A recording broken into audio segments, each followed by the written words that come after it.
a situation where you bring in someone into your house that never got that nurturing that is desperately needed in the first several years of anyone's life.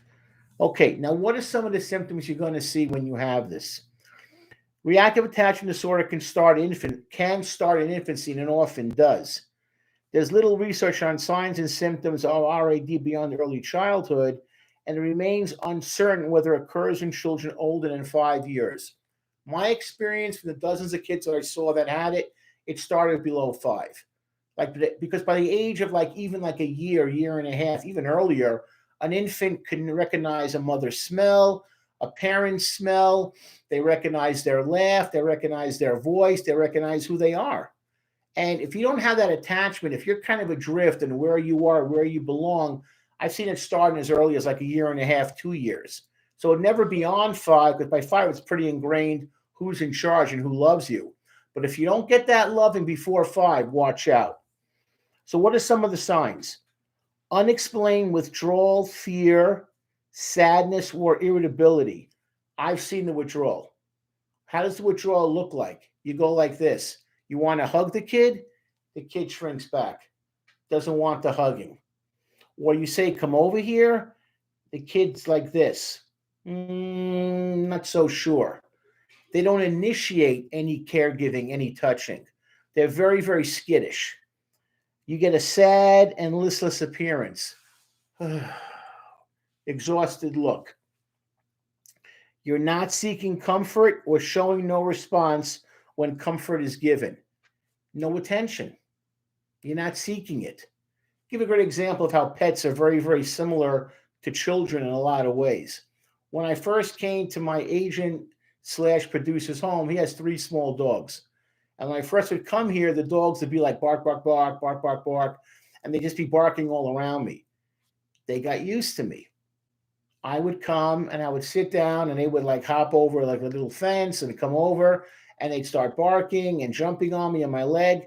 And all I would say to them is, good dog, good dog, good dog. And I put my hand out slowly and I began to pet them, let them smell me. They got used to my smell.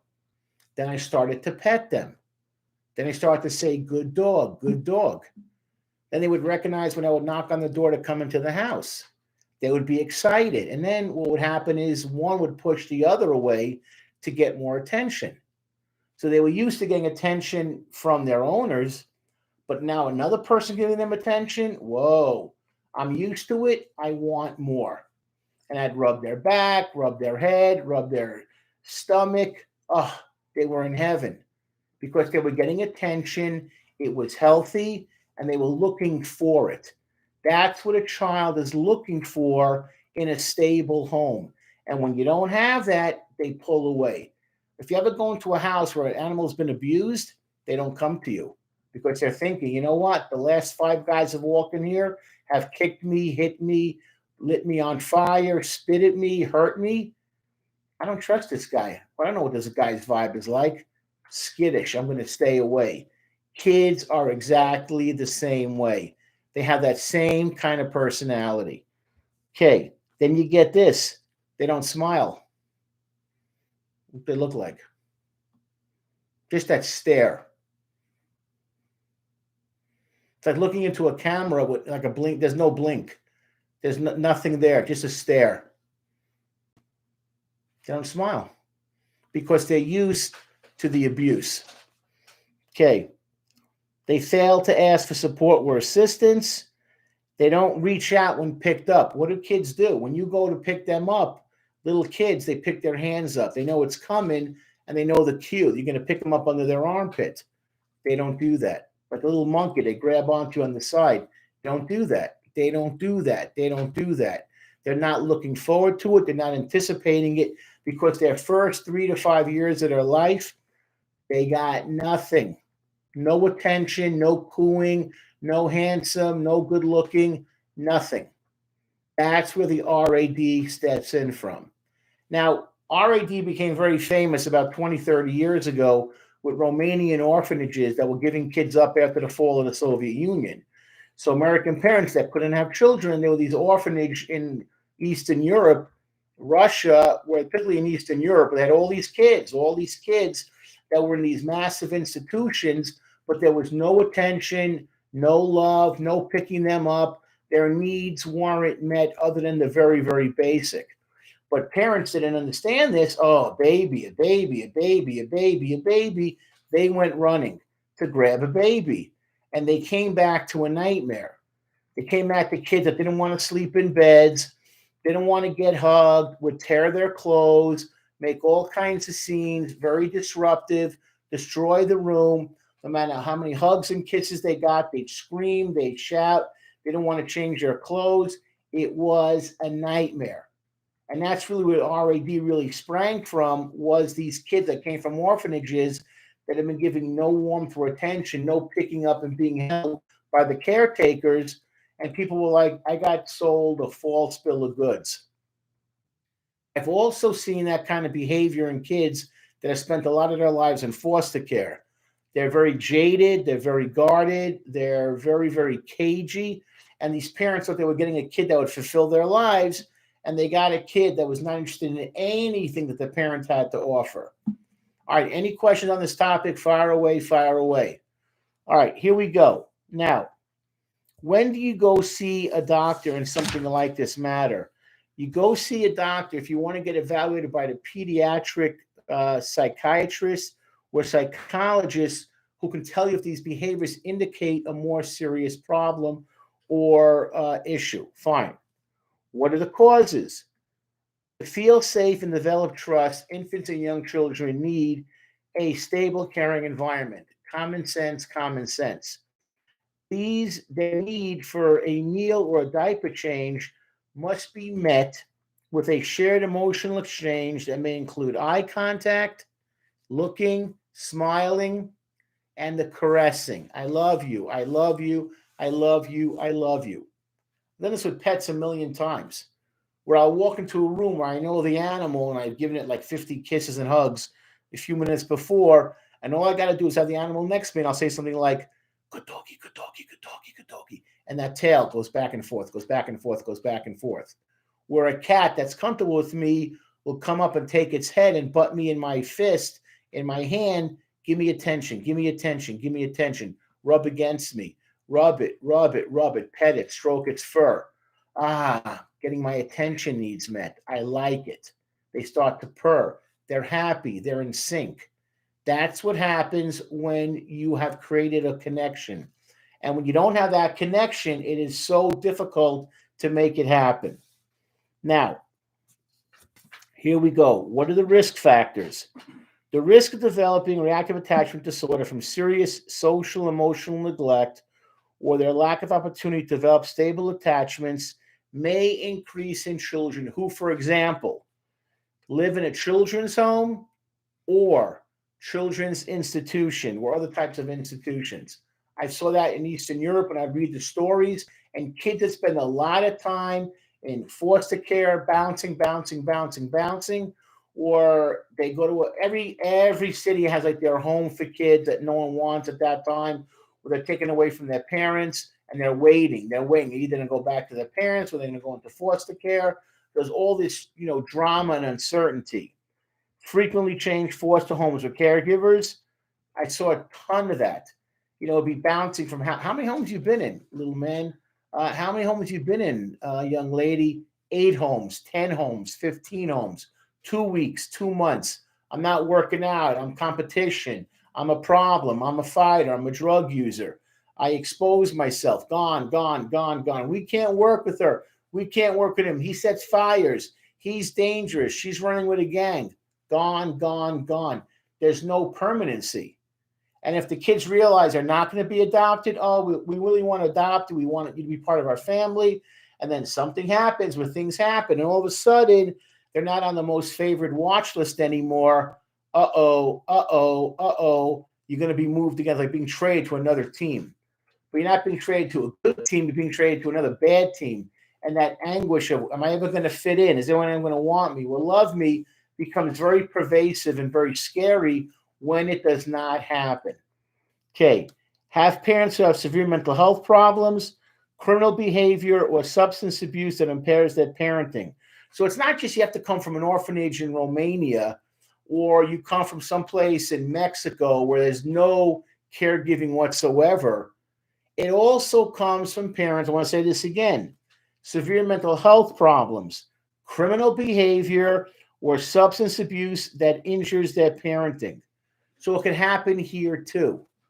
Where was your parent for the first 10 years of your life? 0 for 10. Not invested, not involved. So I'm just saying to you, it doesn't have to happen overseas. It can happen 2 miles from your house when the parent is not involved and they have mental health. What does that mean? Mental health issues of their own.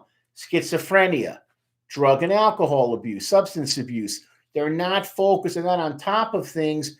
They're kind of shaky with their own personal life.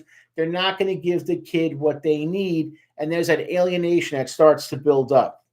Criminal behavior. You don't know if your parents are going to be arrested or not. They're gone for 3 weeks. They're gone for 3 hours. You never know. You're very, very confusing lifestyle. And when that happens, you get problems. And I saw a ton of that when I'm working with adolescents and young kids, was the feeling of things are not stable in my home. So I want to clarify this one more time. Don't worry so much about overseas. Worry about what's living with you or around the block and what you get, because kids that even you think don't have these problems can easily have these problems. So be aware of their family background, their family history, and how they've been treated. That is huge, huge, huge. Okay. Anyone have any kind of questions? Again, feel free to pop up, share. The lines are open. I know it's a little bit confusing tonight, trying to figure it out. We're just doing the best we can until we get back on track with Google. All right, now, what is prevention? Okay. While it's not known with certainty if RAD can be prevented, there may be ways to reduce the risk of its development.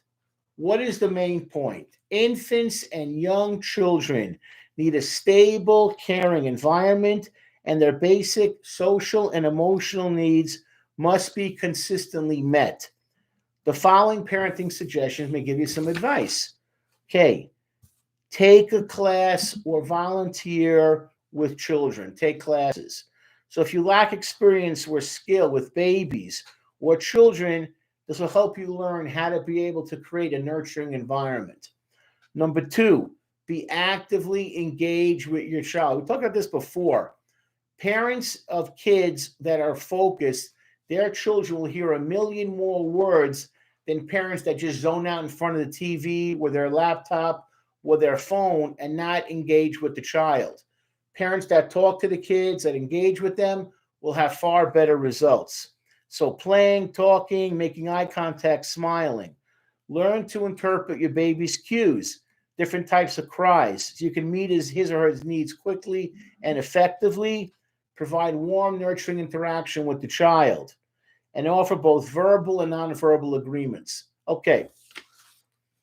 The point about all of these things is a lot of them, you're doing the best you can. You're trying to figure things out.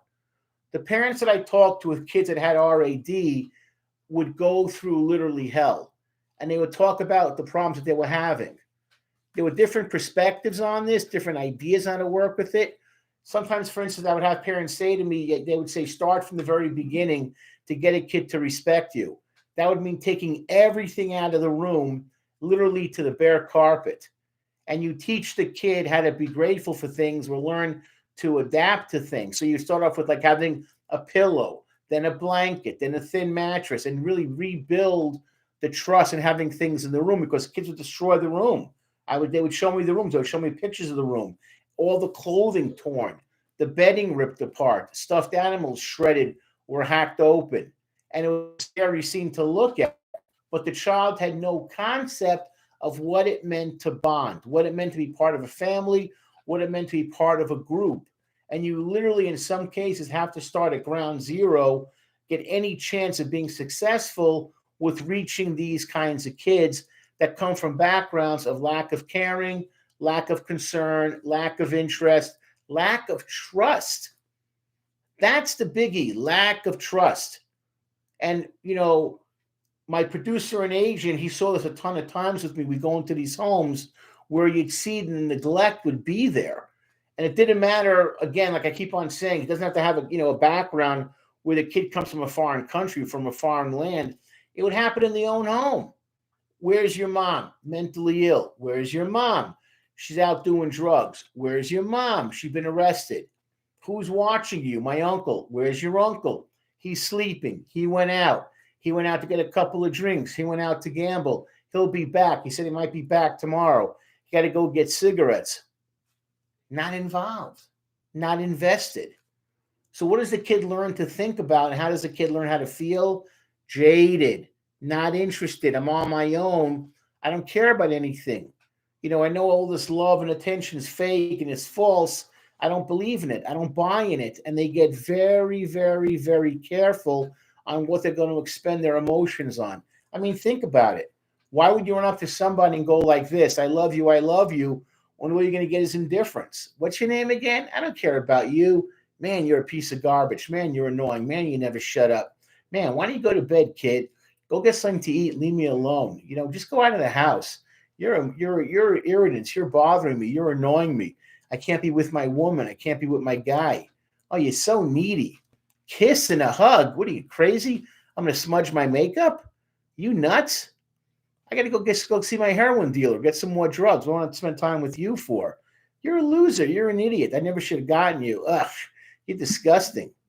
And if you think about it, how many movies in Hollywood that are put out there are with kids going to an evil grandmother, an evil aunt, an evil uncle that really doesn't want the kids, and the kids feel like, what is Harry Potter based on? He gets sent away. His parents are killed. He goes to a family that doesn't want him. I can think of a dozen movies, 50 movies where kids wind up going to places that they're terrified about because the aunt, the uncle, the other siblings, the second cousin doesn't really want them, and they pick up on it. And they have imaginary friends, imaginary worlds, imaginary perspectives. They find new friends because what they thought they had, they never had to begin with. That's the problem. Okay, I want to clarify this now. This other article, this came from Very Well Mind. I thought there were some other valuable points to, clarify.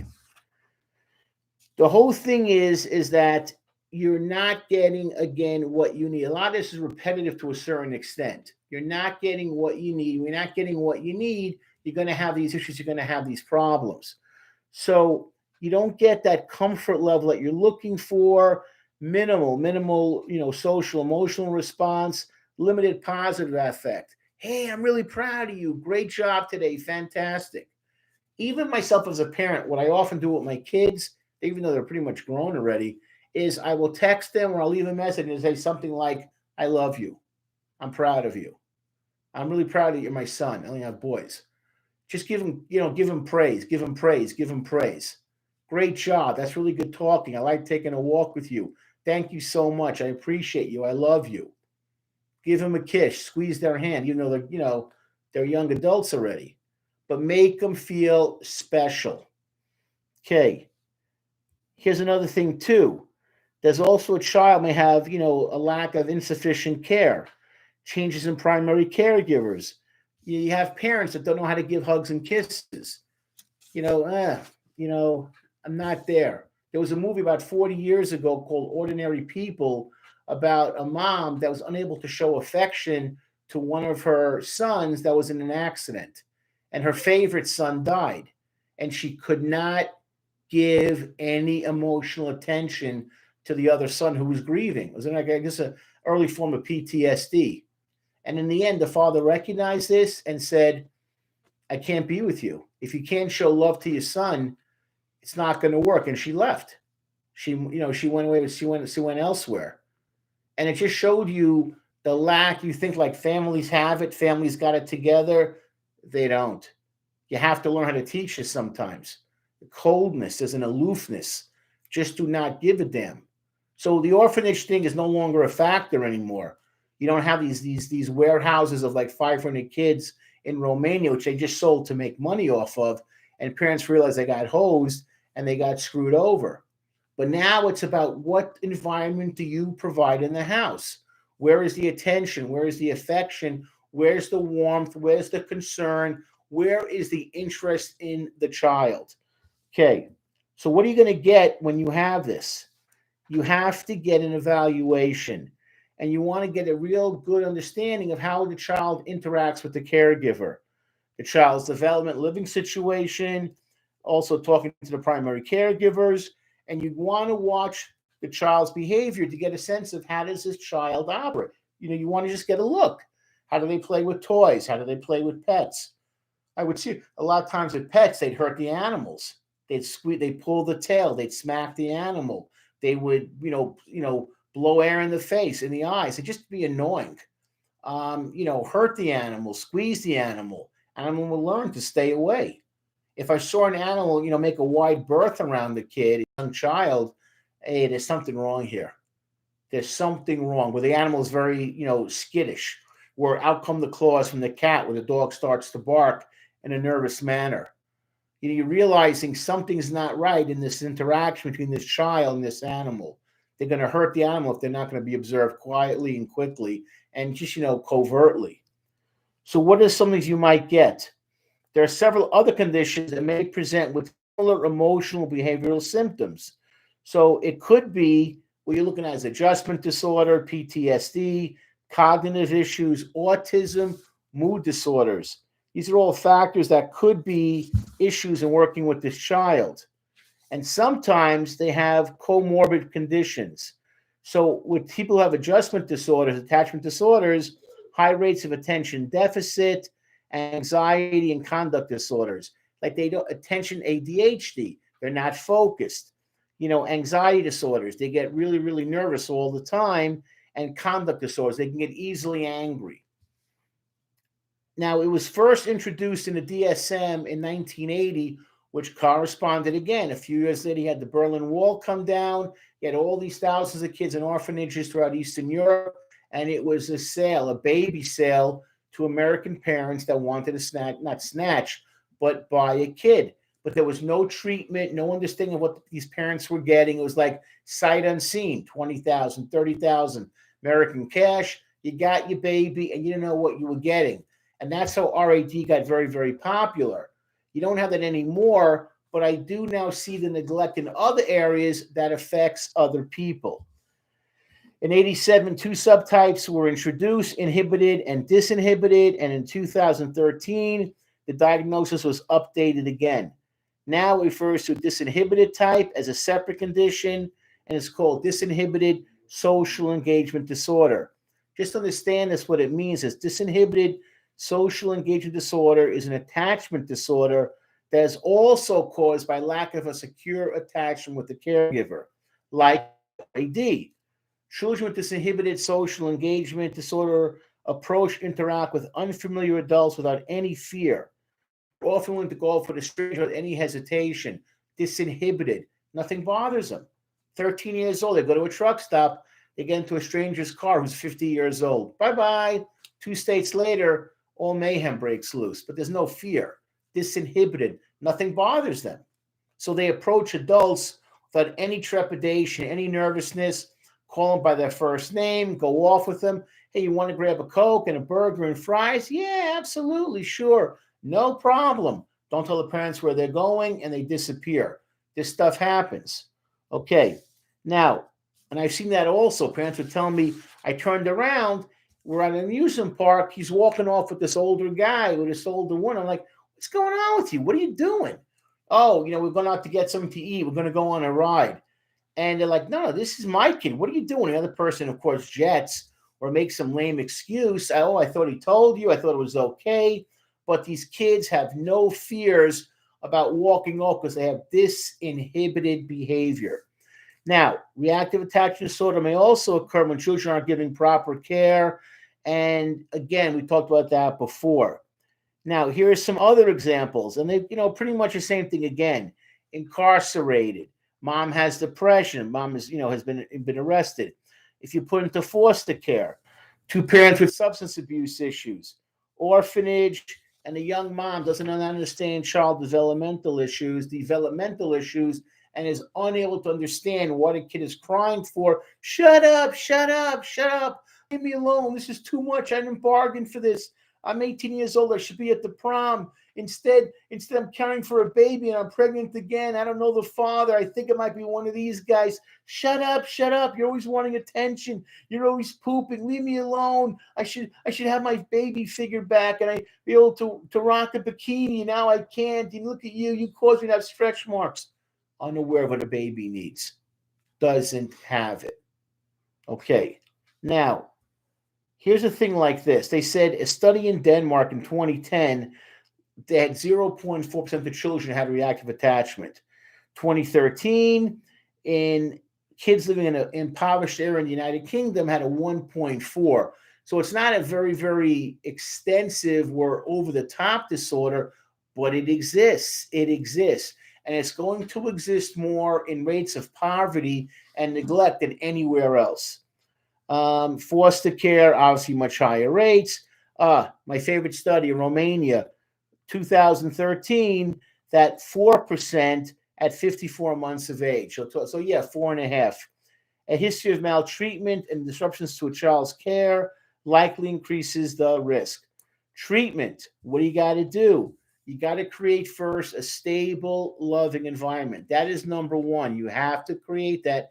That's the most important thing to do. Therapy involves the child as well as the primary caregiver. And what are some of the therapies they do not want you to do? So in the past, all right, there was some controversial therapies that were controversial because they didn't work. All right, one of them used to be that the therapist with a caregiver holds the kid. They would literally physically restrain the child, hold the kid, and you're supposed to go through a range of emotions until eventually they would stop resisting and be like, Daddy, Mommy, I love you. Okay, what would happen? Kids died by being restrained. They would be exhausted. They'd be so worn out, they would like die, and parents would be like hugging them, caregiver, hugging them. Everyone's pushing the kid.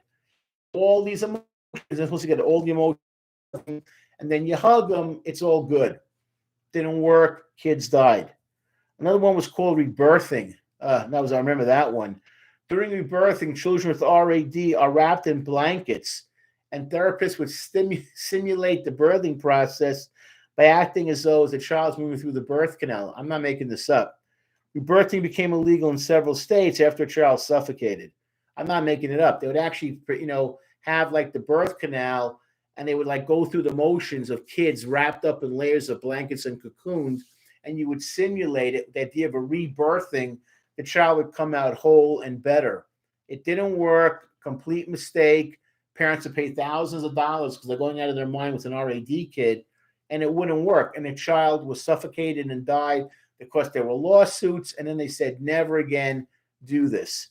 APA says they're against this, against the holding and rebirthing. They're considered pseudoscience, which means it doesn't work, and don't do it.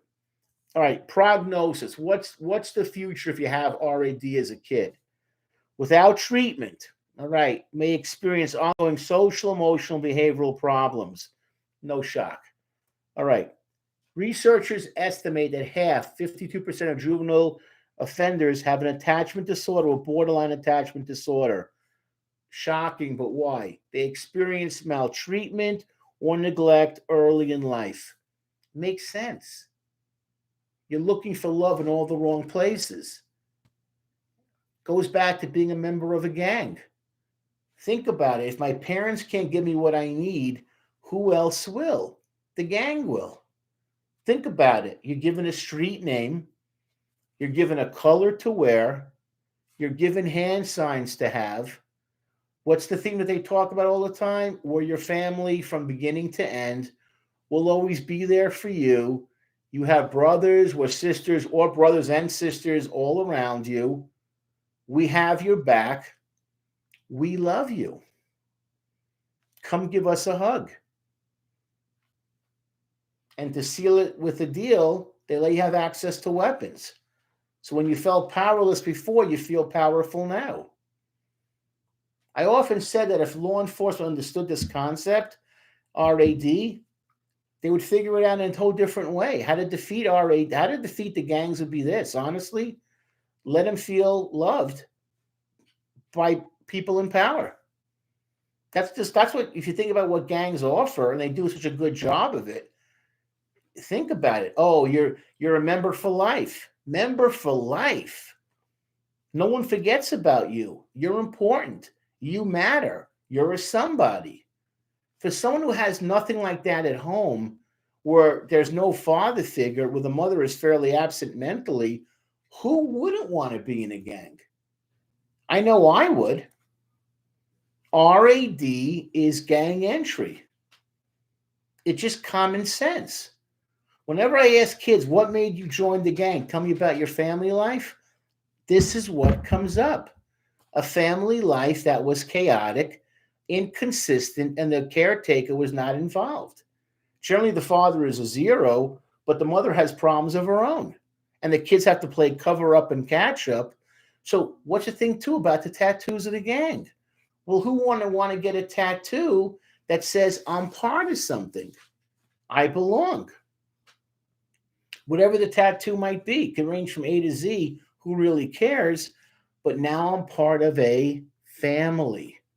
Family. What do you think about any kind of movements that why people join? They want to be part of something bigger than themselves. Makes total sense. Look at the person's background when you're studying them. Okay. Early intervention, and the more you put into it, the fewer problems they're going to have. And understand these concepts. Understand the perspectives. Now, finally, I want to go over what happens if you don't get what you need and you turn into an adult. What happens? Well, there's a problem. If you don't get it resolved as a kid, think about it. If you don't learn the skills you need to be successful as a kid, you're going to be a dysfunctional adult. So what's going to happen to you as an adult? You're going to have detachment, withdrawal from connections. You're not going to have significant relationships because you don't know what that even means. You won't be able to show affection. Resistance to receiving love. I'm not worthy of it.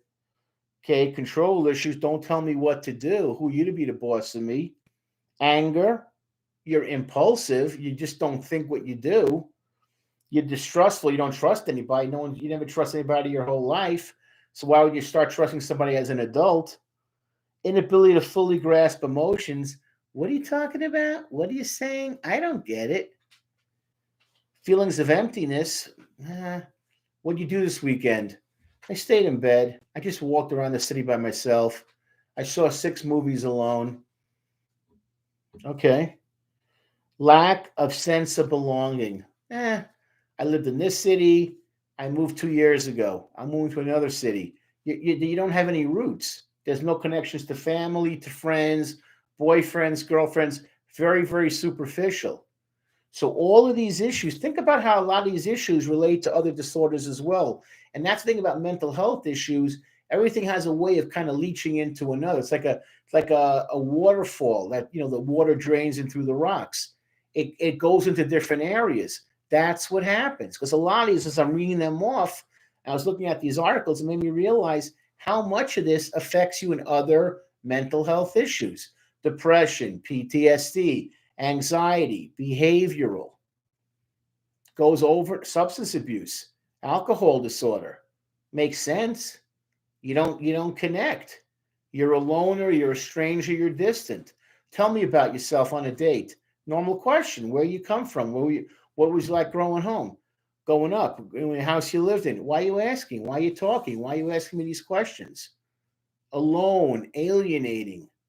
Leave me alone. I want to go home to my house. I want to crawl into bed. I don't want to talk to you. I like the TV. I like the computer. I could be anonymous. Don't have to share myself. So you see how things, they don't get resolved early. And we talked about this before. It follows you. It follows you. It follows you. Detachment. Don't connect. Withdrawal from connections. No friends. What's Bruce like? Heck, if I know. We're on the same work crew, same work team. Guy never talks about anything other than work, and he goes home. Ask what he does for the weekend. Who's his favorite football team? No clue. Where did he go to college? Oh, I went to college back west. Yeah, it's a community college. I got my AA. Went to a state college. Yeah, it's no big deal. Get any pictures of family? Nothing. So, inability to maintain significant relationships, romantic or platonic. You don't have any friends. Hey, you want to go play softball with us? Nah, I'm cool. Go on the swim team. You want to do? We're going to do a bowling league this year. We're going to have a picnic. Never show up to anything. Not invested in religion. Nothing. Politics, vague, vanilla. Okay, no affection, no resistance to receiving love. Control issues, we know that's going to happen. Anger, that's a given. Impulsive, that's a given. Distrustful, that's going to be a given. Inability to fully grasp emotions. You don't make any effort to understand them, so you're not going to get them. What are you crying for? I don't care. What are you crying for? God, you're a loser. God, you're annoying. Because that's what they got when they were kids. Feelings of emptiness, lack of sense, or belonging. So in conclusion, I want to close with this. How do you treat something like this? And this came from discoveryanymood.com from Kristen Fuller. How do you treat it? It's extremely real. It looks like much like RAD in children. Got it. Fortunately, RAD in adults is highly treatable with the right kind of therapy and treatment. Treatment for RAD and substance abuse disorder is common, and if those co-occurring disorders exist, you want to seek help simultaneously, or one disorder can feed the other. What does that mean? You got to give people a chance to learn. What is a sense of connection? What is a sense of belonging? What is a sense of feeling? You're literally starting from scratch. You have to teach people how to learn how to have emotions, how to have a conversation. What's a meaningful relationship besides being skin deep? And how do you relate to someone effectively?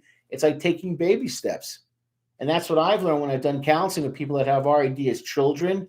Even when I saw a whiff of that when they were adults, I'm like, they didn't get what they needed in childhood. And that's why they're a mess as an adult. It feeds one into the other. One thing I try to really teach, I'm coming to the conclusion, so we're not going to get too many questions tonight, is understand how things go. They leach. You have a pile of water, the water has to go somewhere. If you don't get what you need, it's going to go somewhere, and it's going to go to a place you don't want it to go.